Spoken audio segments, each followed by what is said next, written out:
Good day, everyone. This is Arcipe from BEED-1A. Today, we will talk about the theory that relates to the circumstances. This theory is called Connectionism. We will also know the types of laws and how we will apply it in real-life situation. So, what is Connectionism? Connectionism theory was made by Edward Thorndike. He was born on August 31, 1874, in Williamsburg, Massachusetts. He was known as an influential psychologist who is often referred as founder of modern educational psychology. Connectionism is closely related to the word connect. This connection between stimulus and response is called a stimulus-response band or an SR band.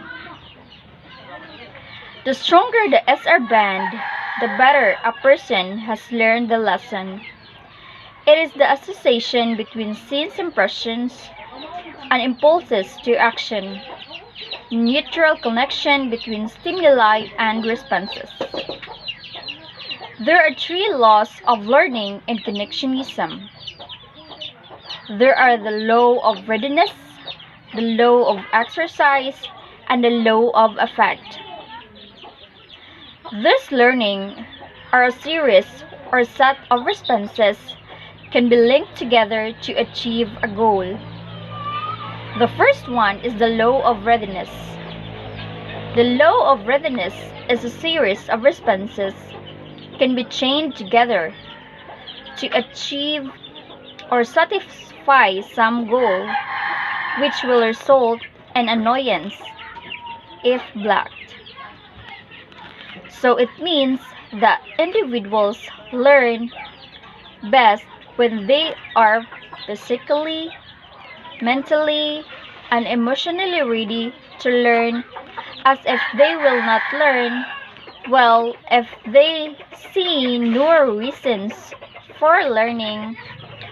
For example, the students have a strong purpose, a pure object, and a sound of reason for learning. They usually make more progress than students will have motivation. Readiness students are only participants in the learning process, which make the instructor job easiest. The principle and the law of readiness are this. The first one is when someone is ready to perform some act. To do so is satisfying. Means that doing or performing things, whatever it is, when you are prepared and ready for it, it will produce good song. The second principle are when someone is ready to perform some act, not to do is so annoying. Imagine, you will be assigned to speak in many people. You prepare for it, practice for it, and for make time so that you will deliver the message very well. Then suddenly they will cancel it, or maybe the program has cancelled for some reason. It's very annoying.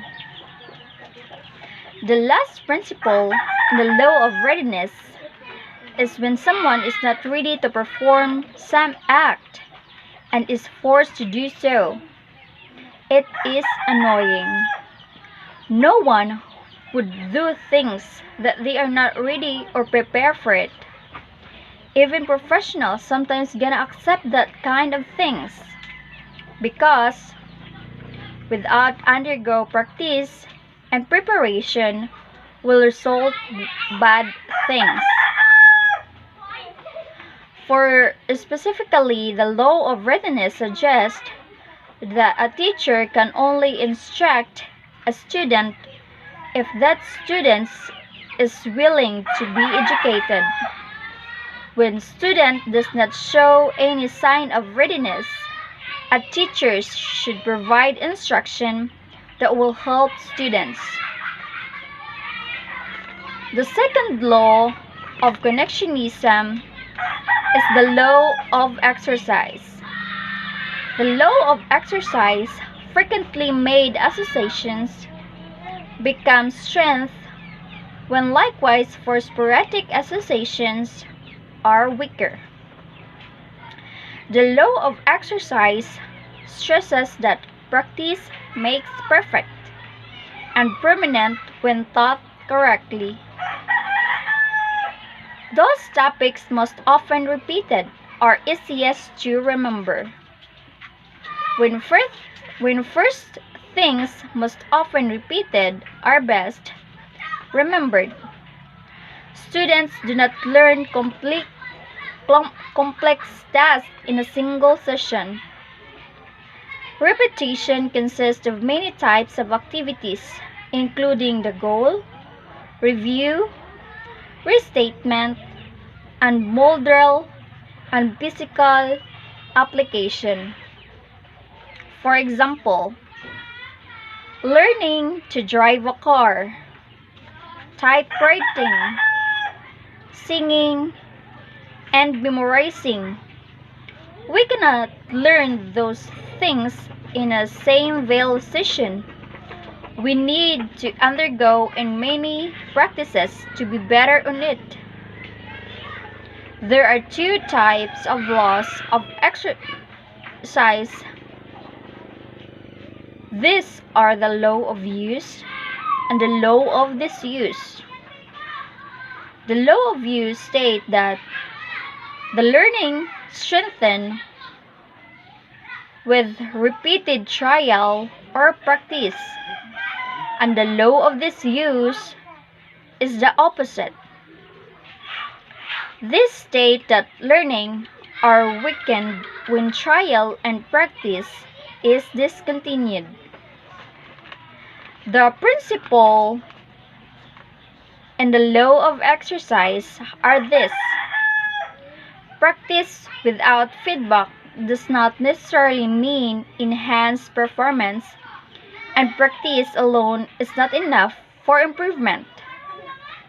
We need to feedback from others like to professional or expert in specific video art practicing with because those feedback will tell us if we are doing it right and if we are doing better. People say that practice makes perfect, but we should evaluate of what kind of practice we are doing. We should say that root crux makes perfect.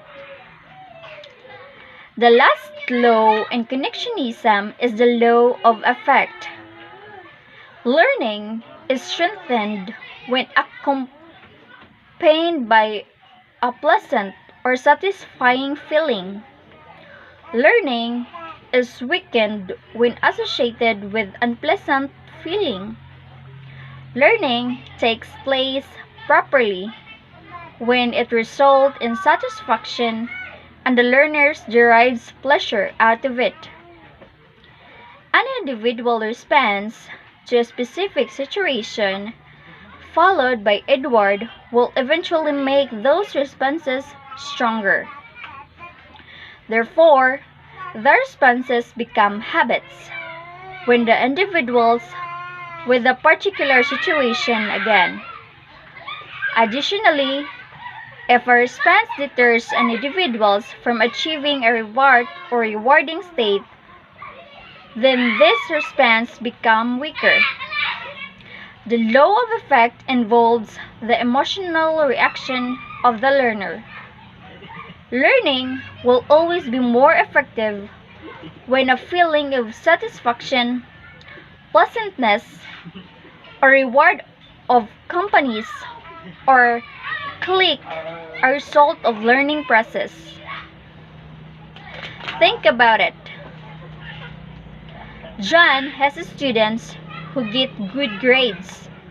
When she studied, every time she get a good grades. After studying, the SR bond is strengthened, and the students learn even more that the study result is getting good grades. On the other side, every time that students get a bad grades after not studying, the SR band between not studying and good grades is weakened. The students learn that not studying does not result in good grades and is likely to not study in the paper. The principle of law of effects is positive outcomes result repeat behavior. Responses to a situation which are followed by a reward state of fear will be strengthened and become a habitual response to the situation. And that would be all about the connectionism connectionism theory by Edward Thorndike. Thank you for watching.